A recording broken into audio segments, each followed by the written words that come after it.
il y a quelques minutes. De chaque côté, il faut trouver la cohésion, l'efficacité, l'intensité surtout aussi parce que voilà, les choses importantes vont arriver là. Merci. Les absences préjudiciables évidemment des deux autres mousquetaires ce soir, Lionel Messi et Neymar qui n'étaient pas là. À quel point ça a influé sur le match, Thierry, les absences de Messi et Neymar? Paris a réussi à gagner sans eux des fois. Oui, c'est vrai que c'était à Lens. Le point que je prends, oui, là-dedans, c'est peut-être le manque de préparation ensemble pour pouvoir jouer ce match comme Ben l'a signalé tout à l'heure avec Lens qui pouvait préparer vraiment ce match contre Paris. Ça, oui, mais après... Il manque du monde, oui, il manque du monde, ça peut arriver dans une saison, mais le manque de préparation ensemble, peut-être sur une longue durée, pour préparer ce match, même s'il y a eu Strasbourg avant, c'est pas évident aussi. Bon, maintenant, il ne faut rien retirer à Lens aussi. Félicitations, Christophe Galtier va pouvoir nous rejoindre, l'entraîneur du Paris Saint-Germain qui salue Seko Fofana. Santé surtout. Bonsoir Christophe, bonne année, vous n'allez pas attraper froid là? Bon, non, ça va. Bon, bonne année effectivement, Christophe Galtier. Bonne année à tout le monde.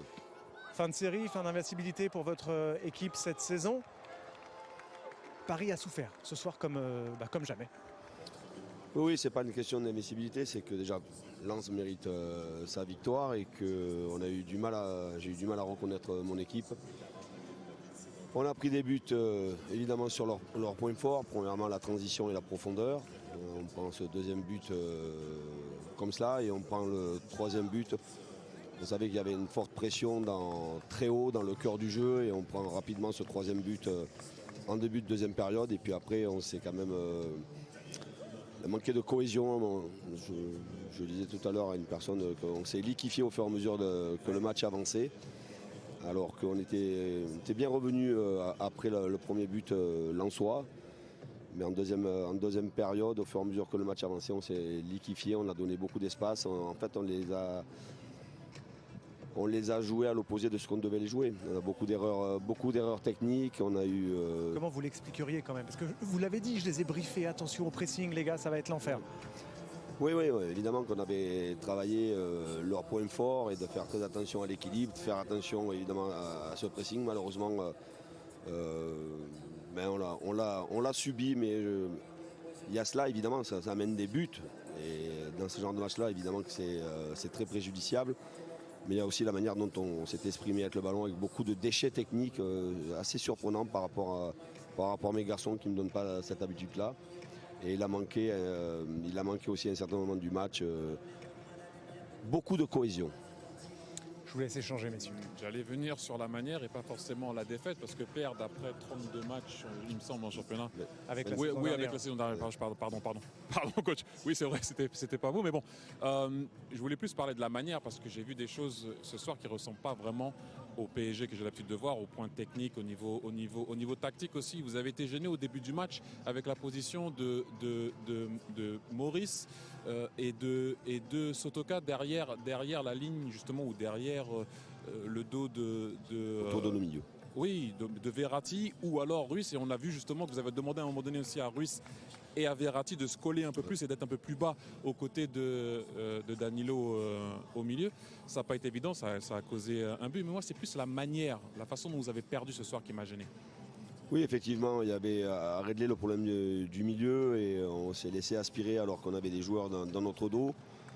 Notre premier rideau a été fait quelques minutes, assez bien quelques minutes. Et puis après, au fur et à mesure que le match avançait, on avait du mal à enchaîner les efforts. Ça créait beaucoup de déséquilibres, ça a posé beaucoup de problèmes à notre milieu de terrain. Mais même avec cela, c'est les erreurs techniques qui ont été, à mon sens, très préjudiciables. Il a manqué beaucoup de relations. On a cherché des relations à un certain moment qu'on a l'habitude d'avoir et qu'on n'est pas arrivé à recréer. Mais il y a aussi cette forte pression, cette forte densité du côté lensois. Il aurait fallu à un certain moment, et on l'a fait pendant la moitié de la première période, aussi chercher de la profondeur pour sortir de la pression et les mettre en bloc bas. On y est arrivé quelques fois, mais pas assez pour rendre un match beaucoup plus difficile aux Lensois. Benoît Chéreau voulait vous poser une question également, coach. Oui, coach, justement, vous aviez identifié avant cette rencontre le pressing haut des Lensois et ce jeu dans la profondeur. Vous aviez communiqué là-dessus, vous venez juste d'en parler. Est-ce que c'est les Lensois vraiment qui vous ont empêché de jouer en profondeur ou est-ce que vous attendiez plus de vos attaquants à ce niveau-là, pardon ? Ouais, évidemment ouais, c'est toujours difficile aussi pour les attaquants qui doivent défendre sur trois défenseurs, plus soit une pointe basse, soit deux. Mais on a été aussi battu dans le domaine athlétique, dans la conquête du ballon. Il y a eu beaucoup d'impact. Ça a été un match très engagé. Et à un certain moment, on s'est retrouvé assez rapidement coupé en deux. Et quand on est coupé en deux face à Lens, évidemment qu'on prend beaucoup de transitions. C'est une équipe qui se projette rapidement dans le cœur du jeu et vers l'avant. Ce qui nous a demandé beaucoup d'efforts. Et au fur et à mesure que le match avançait, on sentait qu'on était vraiment sur le fil du rasoir. Il y avait de la fatigue au fil des minutes. Et effectivement, Kylian va souffler en Coupe de France. Oui, Kylian et Achraf Hakimi vont avoir quelques jours de repos. Le plan était celui-ci, qu'ils puissent jouer ces deux matchs, participer à ces deux matchs. Mais voilà, là, ils vont récupérer. Je viens de revoir, on a eu une bonne balle de 3-2 qui aurait pu relancer le match. Malheureusement, on n'a pas su la mettre au fond.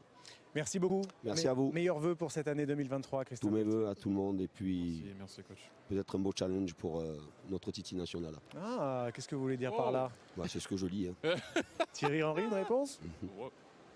Allez, on va le laisser tranquille. Bonne soirée à tout le monde. Merci de m'aider en tout cas, Christophe, c'est sympa. Bonne année, bonne année. C'est sympa. Christophe Galtier avec nous, bon retour, à très vite. Thierry Henry, un petit mot quand même, je suis désolé, moi j'ai rien dit de la soirée à l'antenne, mais votre nom est associé à la sélection Lens belge. Paris. Ok. Mon téléphone il est là, ça va pas sonner. Ok, on revient à Lens Paris, mais le téléphone est là au cas où, du coup on sait jamais si ça sonne. Parce qu'il est sur silence donc.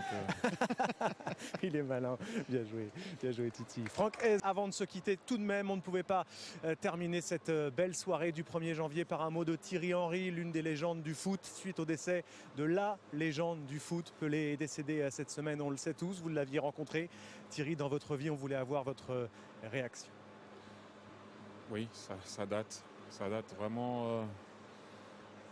Vraiment triste. Je pense que tout le monde était triste. Comme je l'ai dit tout à l'heure au début, le roi est mort, mais ce roi-là est éternel. Tant qu'il y aura du foot, tant qu'il y aura une Coupe du Monde, on parlera toujours de Pelé. Une inspiration pour toutes les générations, quoi qu'il arrive, jusqu'à la fin des temps. Tout le monde était brésilien sur ce jour-là et voilà, les mots, j'ai du mal à parler parce que ça représente énormément pour le foot Pelé quand même et voilà. Mais il y a certaines légendes qui ne meurent pas et ça sera toujours pour la vie. Donc voilà, merci pour tout. Le roi est mort, vive le roi. Merci Thierry Henry de nous avoir accompagnés en ce 1er janvier. Excellente année à nouveau. Merci. À vous, on se retrouve au fil des semaines avec un grand plaisir. Merci. Ouais, je dis vous tous, vous allez bien. En tout cas, mes meilleurs vœux.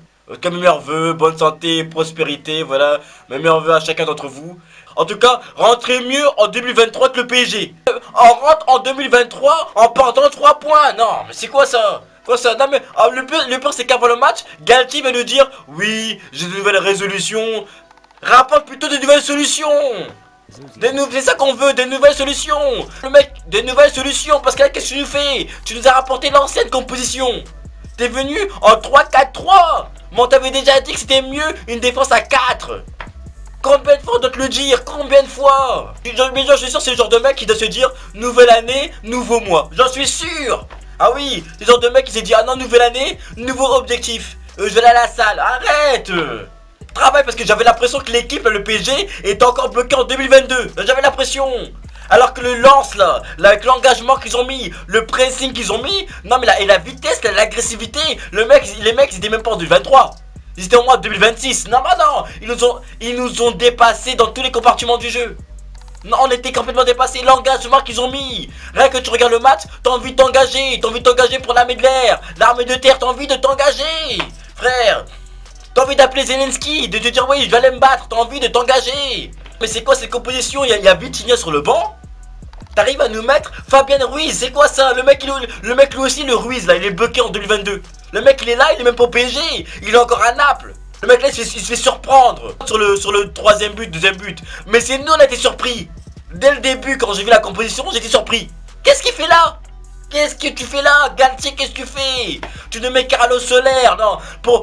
En meneur de jeu, parce qu'il n'y a pas Neymar, tu nous mets Carlos Soler. Non, il faut comprendre.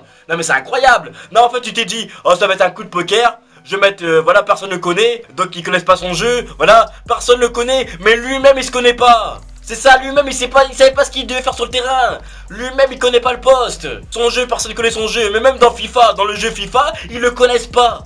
Ils le connaissent pas. Ils savaient pas quoi faire. Non, tu le mets là, crée le jeu. Il sait même pas se créer une occasion, au moins. Il sait même pas faire ça. Mais qu'est-ce que tu nous as fait? Tu fais ça contre le deuxième. On aurait pu avoir 10 points d'avance. Non, mais le seul point positif, c'était que Ekitike, il a enfin marqué. Voilà, le seul point positif. Après, bon, il n'y avait pas Neymar, carton rouge et tout, tu vois. Mais au moins, tu as pour aider Mbappé, il aurait fallu Messi. Non, mais le mec, il est encore en Argentine, non, c'est bon. C'est bon, frérot, calme-toi, tu vois. Je dois cause fatigue. C'est plutôt nous que tu fatigues. Ouais, tu nous fatigues, là, c'est bon, on a compris. T'as gagné la Coupe du Monde, tu célèbres, on a compris. Le mec, ça fait un mois, il est en train de célébrer la Coupe du Monde, c'est bon. Ah non. On est rentré en 2023, il est encore bloqué sur la Coupe du Monde. Frère, c'est bon. C'était il y a 2 semaines. Le mec, il va encore la célébrer jusqu'à quand? Tu reviens quand? Parce que le prochain match en Coupe de France, tu vas pas être là. Tu reviens quand? Dans 3 semaines? Dans 1 mois contre le Bayern? Donc on pouvait que se reposer sur Mbappé. Mais le mec, mais faut comprendre Mbappé, le mec il s'est même pas reposé en 2022. Il s'est même pas reposé. Après la Coupe du Monde, la finale de la Coupe du Monde, il est directement revenu. Non, tu vois, il s'est pas, il est fatigué, tu vois, moralement, physiquement, faut le laisser, tu vois, faut le laisser. Il a pas fait un grand match, mais faut le laisser. En tout cas, Galtier en 2023, faudra faire mieux que ça. Bah oui, parce que là contre Monaco on avait galéré, contre Lens on galère. Dans 1 mois on joue contre le Bayern. Je dis ça, je dis rien, mais on joue contre le Bayern quand même. Donc, faut élever le niveau. Voilà, donc dites-moi ce que vous pensez dans les commentaires. Est-ce que pour vous Messi il abuse ou pas? Parce que non, mais reviens Messi. Faut créer le jeu, on a besoin de toi. Est-ce que Messi doit revenir ou pas? Est-ce qu'il abuse? Et on se capte plus tard.